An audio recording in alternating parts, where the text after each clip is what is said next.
So Prasam, tell me, how will you actually scale this brand? Damni, I will create more ad creatives, more ad sets, and then scale it. And I will spend more on meta ads. सिर्फ paid advertising ही करोगे क्या?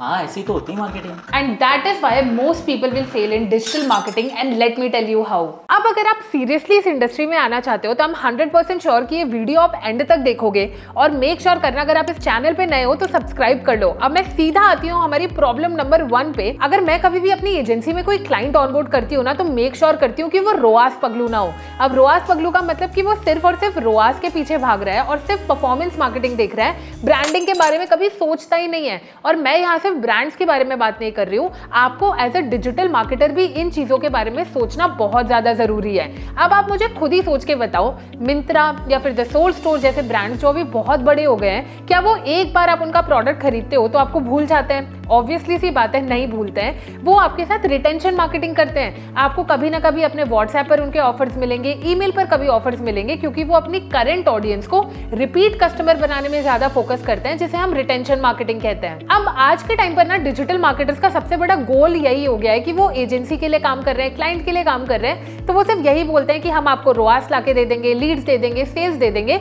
लेकिन retention marketing पर कोई focus ही नहीं करता है, जबकि वही डिजिटल मार्केटिंग का सबसे बड़ा फ्यूचर होगा. और बड़े बड़े ब्रांड्स ये ऑलरेडी समझ चुके हैं कि सिर्फ परफॉर्मेंस मार्केटिंग नहीं, बल्कि रिटेंशन मार्केटिंग डिजिटल मार्केटिंग का एक बहुत ही बड़ा पार्ट बन चुका है. अब मैं ना इसको आपको एक प्रॉपर डिजिटल मार्केटिंग की स्ट्रैटेजी से समझाती हूँ. अब फॉर एग्जांपल मेरे पास एक प्रोडक्ट है जिसकी मुझे ब्रांडिंग करनी है, तो ब्रांडिंग करने के लिए सबसे पहले मैं अपना सोशल मीडिया स्ट्रॉन्ग करूंगी और एक ऑर्गेनिक प्रेजेंस डेवलप करूंगी, जो सबकी स्ट्रैटेजीज में ऑलमोस्ट होना चाहिए.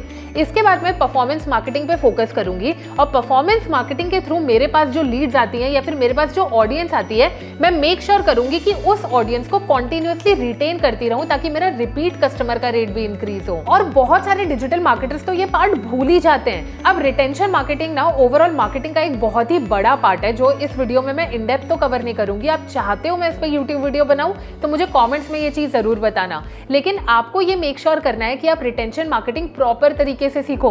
क्योंकि आपने देखा होगा कई सारी एजेंसीज हैं जो सिर्फ ईमेल मार्केटिंग की सर्विसेज देती हैं या फिर सिर्फ व्हाट्सएप ऑटोमेशन की सर्विस देती हैं, और अगर वो एजेंसीज इतनी छोटी सी सर्विस देकर प्रॉफिटेबल हो रही है, मतलब ब्रांड्स को ये चीज डेफिनेटली चाहिए. और इन फ्यूचर अगर आप ये सारी चीजें या फिर ये छोटे छोटे एंगल्स डिजिटल मार्केटिंग के सीखते नहीं हो ना, तो आप बहुत ही जल्दी आउटडेटेड हो सकते हो. तो एज अ डिजिटल मार्केटर आपका ओवरऑल गोल ये होना चाहिए कि अगर आप किसी के लिए काम कर रहे हो तो उनके लिए सिर्फ परफॉर्मेंस बेसिस पे काम ना करो, बल्कि उनकी हेल्प करो एक ब्रांड बनाने में या फिर एक लेगेसी क्रिएट करने में. और यही चीज फ्यूचर में भी चलने वाली है. अब ये जो हमारी पहली प्रॉब्लम है ना, ये मैं आपको एक बहुत ही छोटे से एग्जांपल के साथ समझाती हूँ. सपोज करो हमारे पास दो मार्केटर्स हैं, मार्केटर ए और मार्केटर बी. अब मार्केटर ए बहुत ही जल्दी मार्केट में सैचुरेट हो जाएगा, बल्कि मार्केटर 2 काफी ज्यादा आगे जाएगा. Let me tell you the difference. Marketer A भी एआई यूज करता है, मार्केटर बी भी एआई यूज करता है, लेकिन दोनों का एआई यूज करने का तरीका पूरी तरीके से अलग है. अब प्रॉब्लम ये है कि एआई ये दोनों मार्केटर्स यूज कर लेते हैं, लेकिन जो ये वाला मार्केटर है वो एआई को थिंकिंग के लिए नहीं बल्कि एग्जीक्यूशन के लिए यूज कर रहा है. अगर इस मार्केटर को किसी क्लाइंट के लिए एड क्रिएटिव्स की कॉपी बनानी है, मार्केटिंग स्ट्रैटेजी बनानी है या फिर ब्लॉग्स लिखने हैं, वो सारी की सारी चीजें एंड टू एंड सिर्फ और सिर्फ एआई से करवाता है. लेकिन जो स्मार्ट मार्केटर्स होते हैं वो बेसिकली एआई को थिंकिंग के लिए यूज करते हैं, लेकिन एग्जीक्यूशन और स्ट्रैटेजाइजिंग वाला पार्ट ये मार्केटर क्रिएटिवली खुद से करता है. अब एक चीज आप मुझे खुद बताओ, अगर आप एक ब्रांड ओनर होते तो कौन से मार्केटर को हायर करते? वो जो सारी चीजें एआई से करवाता है विदाउट इवन थिंकिंग, कि वो जो एआई का यूज तो करता है लेकिन ऐसी तरीके से करता है जो आपके ब्रांड का जो नाम है, जो आपके ब्रांड का नेचर है, उसको बहुत अच्छे से रेजोनेट कर पाए. और एआई आने के बाद से 80% जो मार्केटर्स इंडिया में हैं, उन सबके साथ यही सेम प्रॉब्लम हो रही है कि एआई को कितना हद तक यूटिलाइज करना है वो ये नहीं समझ पा रहे हैं. मैं हमेशा कहती हूँ कि एआई का यूज डेफिनेटली करो, पर अपने थिंकिंग पार्ट के लिए करो. एग्जीक्यूशन से लेकर स्ट्रैटेजाइजिंग और क्रिएटिवली सोचना आपका काम होना चाहिए.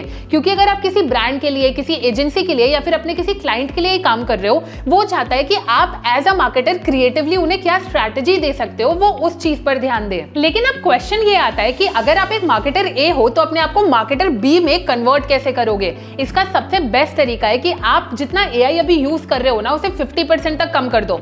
अब आपको लग रहा होगा कि यार दामिनी बोल रही है एआई बिल्कुल यूज मत करो. मैं ऐसा नहीं कह रही हूँ, एआई यूज करो, लेकिन इस तरीके से यूज करो कि आपकी जो क्रिएटिव थिंकिंग है उस पर ज्यादा असर ना पड़े.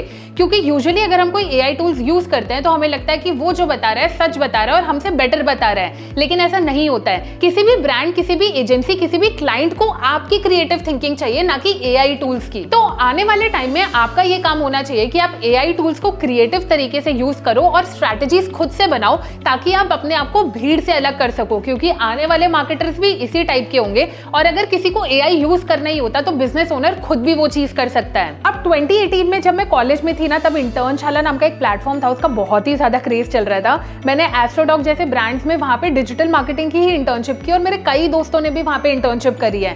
और अभी मुझे रिसेंटली में पता चला कि इंटर्नशाला ने अपना डिजिटल मार्केटिंग का प्लेसमेंट गारंटी कोर्स लॉन्च किया है। और जब भी आप कोई कोर्स परचेज करते हो ना, मैं आपको 2 चीजें हमेशा सजेस्ट करती हूँ। पहला, मेक श्योर करो कि जो सिखा रहा है उसके पास वो स्किल होनी चाहिए, या फिर आपको कोर्स के एंड में कुछ ना कुछ सॉलिड रिटर्न मिलना चाहिए, और दोनों ही मिलता है तो वो तो विन ही विन है। इस कोर्स में ना आपको pre recorded sessions, live classes और साथ ही साथ मास्टर क्लास भी मिलती है। और सबसे बेस्ट पार्ट, ये कोर्स बिगिनर फ्रेंडली है, तो अगर आपको ज्यादा कुछ नहीं भी आता है ना, तब भी आप इसमें एनरोल कर सकते हो। और मुझे ना सबसे बेस्ट पार्ट ये लगा कि प्लेसमेंट से पहले आपके मॉक इंटरव्यू की, CV बिल्डिंग की, सॉफ्ट स्किल बिल्डिंग की बहुत सारे सेशंस होते हैं, ताकि आप इंटरव्यू के लिए प्रॉपर तरीके से प्रिपेयर हो सको। आपको एक इंडस्ट्री सर्टिफिकेट मिलता है और स्किल इंडिया की तरफ से भी एक सर्टिफिकेशन मिलता है, ताकि आप अपना पोर्टफोलियो स्ट्रॉन्ग कर सको। और मुझे सबसे बेस्ट पार्ट यही लगा कि अगर आपका प्लेसमेंट 6 महीने के अंदर अंदर नहीं होता है तो इंटर्नशाला आपकी पूरी फीस रिफंड कर देगा। और इस कोर्स के थ्रू ना लोग Amazon, Flipkart, Pepperfry जैसे ब्रांड्स में 3 to 10 लाख पर एनम तक में भी प्लेस हुए हैं। तो अगर आपको ये कोर्स चेक करना है तो इसकी लिंक मैंने डिस्क्रिप्शन में दे दी है। अब हम बात करते हैं हमारे नेक्स्ट प्रॉब्लम की। सपोज करो ये प्रोडक्ट मेरे हाथ में है, लेकिन यहाँ से अगर मैं अपना हाथ हटा देती हूँ तो क्या ये स्टेबल रह पाएगा? ऑब्वियसली सी बात है नहीं, लेकिन उसको एक दूसरा सपोर्ट लगेगा जो उसे स्टेबल कर सके। अब इसी छोटे से एग्जाम्पल को ना मैं आपको रिलेट करती हूँ डिजिटल मार्केटिंग की फील्ड से। अब डिजिटल मार्केटिंग में ना सबसे बड़ी प्रॉब्लम ही यही है कि हम हर एक प्लेटफॉर्म पर टू मच डिपेंडेंट है। इंस्टाग्राम पर हमारी अच्छी रीच है, लेकिन हम अल्टीमेटली इंस्टाग्राम पर ही डिपेंडेंट है। यूट्यूब पर हमारी अच्छी रीच है, लेकिन हमारा प्लेटफॉर्म डिपेंडेंसी वहां पर भी है। हमारे मेटा एड्स कभी अच्छे परफॉर्म कर सकते हैं, गूगल एड्स कभी अच्छे परफॉर्म कर सकते हैं, but at the end of the day हम हर चीज में किसी ना किसी प्लेटफॉर्म पर डिपेंडेंट है। अब मैंने इसको फिर से आपको एक एग्जांपल के साथ समझाती हूँ। एक ये डिजिटल मार्केटर है जो सिर्फ और सिर्फ प्लेटफॉर्म डिपेंडेंट है, लेकिन ये दूसरा डिजिटल मार्केटर है जिसने फर्स्ट पार्टी डेटा कलेक्ट करने के बारे में सोचा है। अब आज के टाइम पर ना ज्यादातर डिजिटल मार्केटर्स के साथ प्रॉब्लम ही यही होगी है कि वो टू मच प्लेटफॉर्म डिपेंडेंट हो गए हैं, लेकिन कुछ स्मार्ट मार्केटर्स ऐसे हैं जो सिर्फ फर्स्ट पार्टी डेटा कलेक्ट करने पर फोकस करते हैं। अब ये फर्स्ट पार्टी डेटा क्या होता है? आपकी ऑडियंस का ईमेल हो गया, कॉन्टैक्ट नंबर हो गया, एड्रेस हो गया, ऐसी सारी चीजें कलेक्ट करना।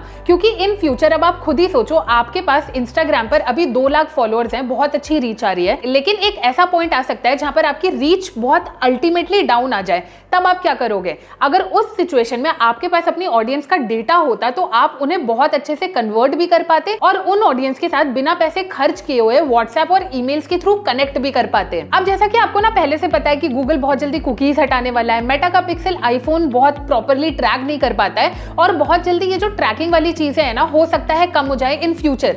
तो एज अ डिजिटल मार्केटर हमारा गोल ये होना चाहिए कि हम जितना ज्यादा हो सके उतना डेटा कलेक्ट करना स्टार्ट करें।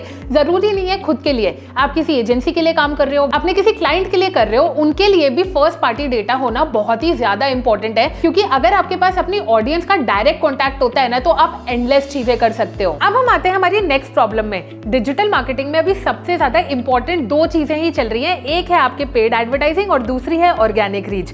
अब प्रॉब्लम ये है कि जितने सारे डिजिटल मार्केटर्स अभी है ना मार्केट में, या तो वो फोकस करते हैं सिर्फ पेड एडवर्टाइजिंग में या फिर फोकस करते हैं सिर्फ ऑर्गेनिक रीच में। जैसे हमारे पास एक क्लाइंट है फैशन ब्रांड के, उनकी ऑर्गेनिक रीच बहुत ही अच्छी है, मतलब उनके ऑलमोस्ट 3 लाख फॉलोअर्स हैं। तो उनकी अगर हम मेटा एड्स में परफॉर्मेंस मार्केटिंग कैंपेन्स रन करते हैं तो हमें बहुत अच्छे रिजल्ट्स मिलते हैं। ऑन दी अदर हैंड हमारे पास एक ब्रांड और है जिनके सिर्फ 1000-1200 फॉलोअर्स हैं इंस्टाग्राम पे, और उनके मेटा एड्स कैंपेन रन करते हैं तो रिजल्ट्स इतने खास नहीं मिलते हैं। And the only difference is कि दूसरे ब्रांड ने पेड एड्स और ऑर्गेनिक रीच दोनों चीजों पर फोकस किया था। और आपका भी हमेशा ये गोल होना चाहिए कि आने वाले टाइम में आप पेड एड्स तो रन करो ही करो, पर ऑर्गेनिक रीच डेवलप करने पर भी फोकस करो, क्योंकि जितनी ज्यादा आपकी ऑर्गेनिक रीच होगी उतना ही ज्यादा आपको पेड एड्स में रिजल्ट मिलेंगे। अब आपके दिमाग में ये क्वेश्चन आ रहा होगा कि यार दामिनी 2 लाख 3 लाख फॉलोअर्स ग्रो करना इतना ज्यादा इजी नहीं है, तब तक हम क्या परफॉर्मेंस मार्केटिंग कैंपेन्स ही ना रन करें। लेकिन यहाँ पर ना आपको बिल्कुल टेंशन लेने की जरूरत ही नहीं है, क्योंकि अगर आप एक 10,000 फॉलोअर की भी कम्युनिटी इंस्टाग्राम पर बिल्ड कर ले जाते हो